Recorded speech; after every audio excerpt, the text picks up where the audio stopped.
So what's going on, guys, and welcome back to episode number 4 of our Aston Villa Club and Country Career Mode, and we are going to be kicking off this episode with a game up against Watford, which we're hoping we can come ahead and win. In theory we should do, because Watford have only just been promoted, and this is going to be the squad we're going to be rocking with. Obviously the fitness isn't the best, but I don't want to change the whole squad at the moment, so I'm going to play this one, and there probably will be a few changes halfway through just to save fitness and save injuries.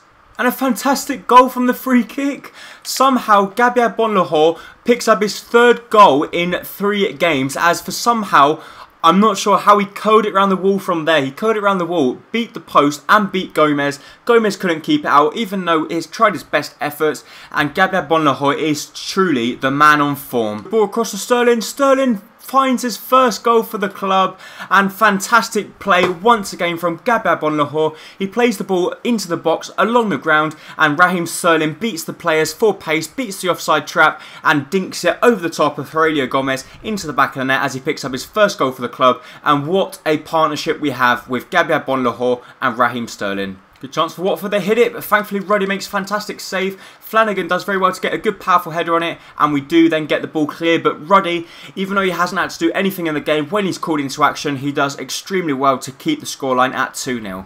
Good chance for Jordan Ibe. He's going to beat a lot of players for pace. He shoots and he clearly gets taken down, and the referee for some reason does not point to the penalty spot, and I think we were very harsh there not to be given a penalty, as Jordan Ibe cut inside, and I think they clearly took him out, but the referee didn't deem to be so. A good chance here, Jordan Ibe to pick up his 1st goal for the club. He plays it round Gomez, but Gomez makes a fantastic save, and we do come very, very close there to scoring our 1st goal with Jordan Ibe. But we pick up the ball, we're going to play the ball back to Phil Jones. Phil Jones out wide to Grealish. Grealish tries the shot, but he gets out-muscled by Vydra, and the ball gets cleared out of harm's way. But a good ball inside, it comes to Sterling. Sterling with a shot, it comes out to Gabby, and he clearly gets taken out once again. And the referee just still is reluctant to point to the penalty spot. Got a good chance here from the free kick. We're going to try and whip the ball over the box into the back of the net, but it gets a deflection, it goes in, and it just goes wide of the post. So in the 87th minute, we do come very close, but we're going to whip the ball in with Fabian Delph. We're going to try and find one of our centre-backs. It comes to Baker, and Jones puts the ball wide. So Jones coming very close there, as we are coming very close to really breaking the goal record for the... Don't include that.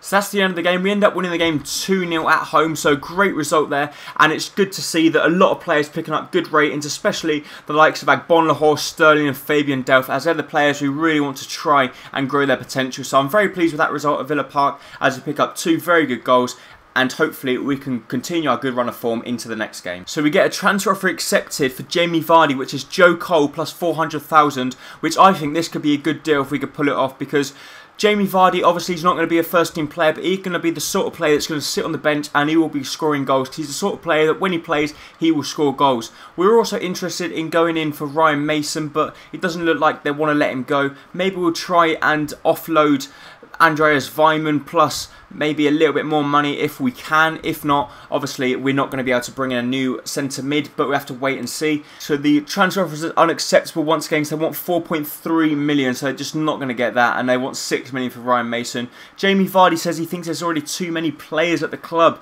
in his position, but I will try and convince him, because I do think it will be a good signing if we could bring Jamie Vardy in, even as a backup striker.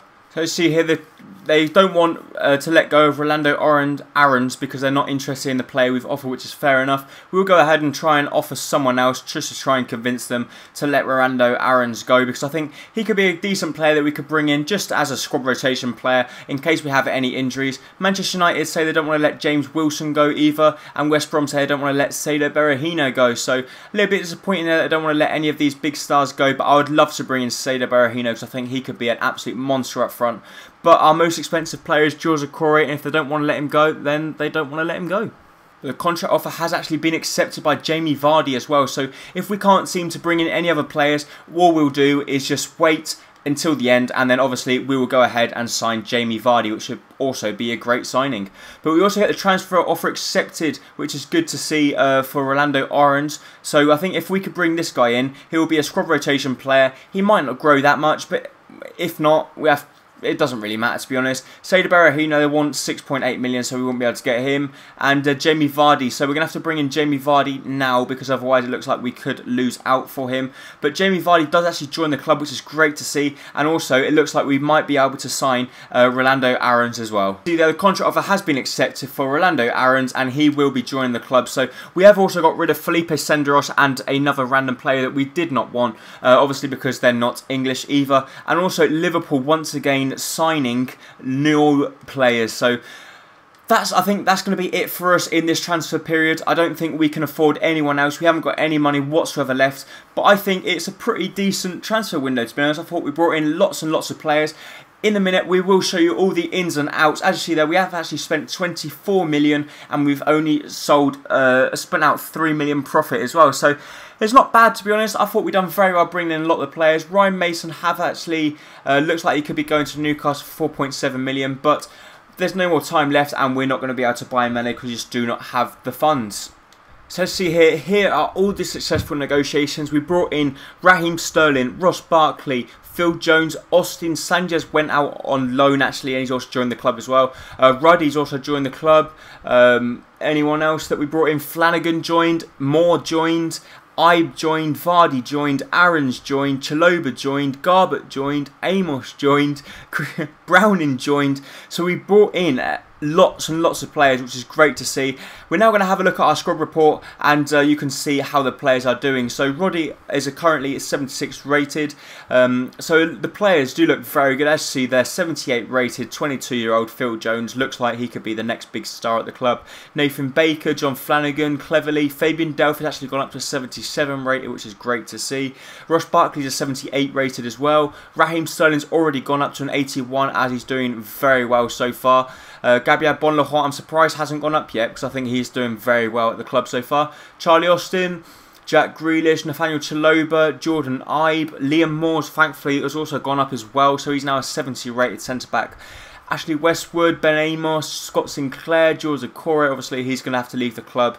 Tyus Browning, Rolando Aarons looks very good actually. 69 rated, he's very quick across the ground. He's got pretty decent finishing as well for a youngster, and he probably will be getting quite a few games for the club.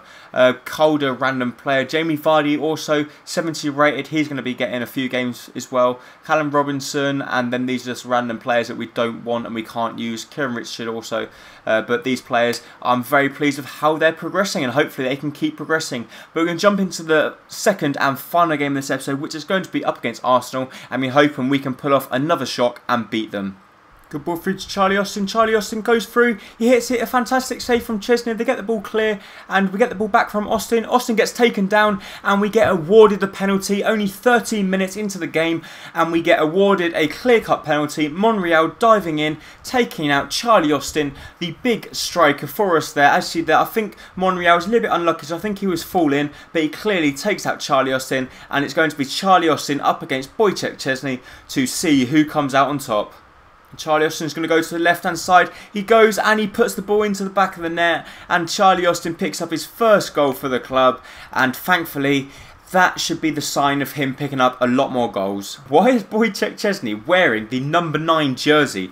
That's a bit weird. Arsenal are doing some weird things there, giving Szczesny the number 9 jersey. Another good chance for Charlie Austin. He's beat the offside trap. He's going through, hits it with his left foot.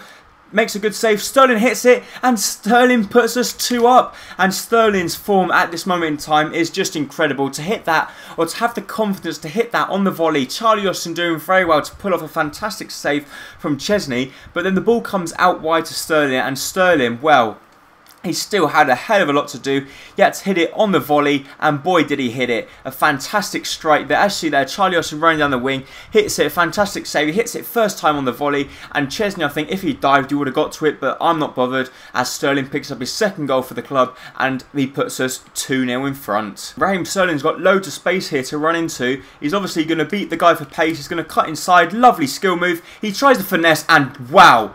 What a goal! He puts it right into the top hand corner, and this is just ridiculous. How did he put that right into the top hand corner, and we are completely destroying Arsenal in the first half here. He cuts inside, lovely scoop turn, first time shot with his left foot, hits the post and goes in as he picks up his third goal and second goal in the game, and now he's going to be on course for his first hat-trick.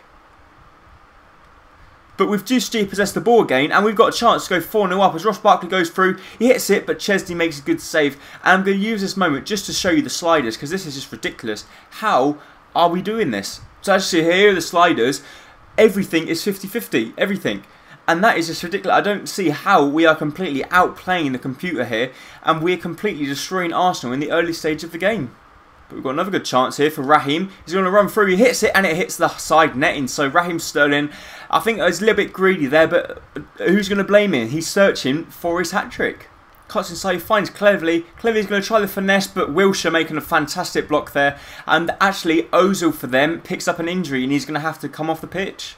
Ball through to Raheem. Raheem's seen the guy at the back post. He plays it to Tom Cleverley. Tom Cleverley should put the ball in the back of the net, and he does. And Raheem Sterling picking up another assist for the club. And Raheem Sterling, Jesus Christ, what a player we have picked up. And a fantastic, also, don't take anything away from Cleverley. He still had a lot to do. Very unselfishly of Sterling to lay it off to him as he slots the ball into the back of the net. And we are now looking at a 4-0 scoreline up against Arsenal. Good chance there, but thankfully Ruddy making a very good save there, and he actually does very well to keep hold of it as well. But we give the ball away, comes to Dzeko. Dzeko's probably going to get a consolation goal for them there. Play the ball to Danny Welbeck, a fantastic challenge from Flanagan. Comes out to Ramsey, Ramsey to Santi Cazorla. Santi Cazorla back to Ramsey. Ramsey's probably going to hit it. Cleverly gets a good boot in, it comes in, but Phil Jones making a fantastic block, and that should now mean that we get the ball clear.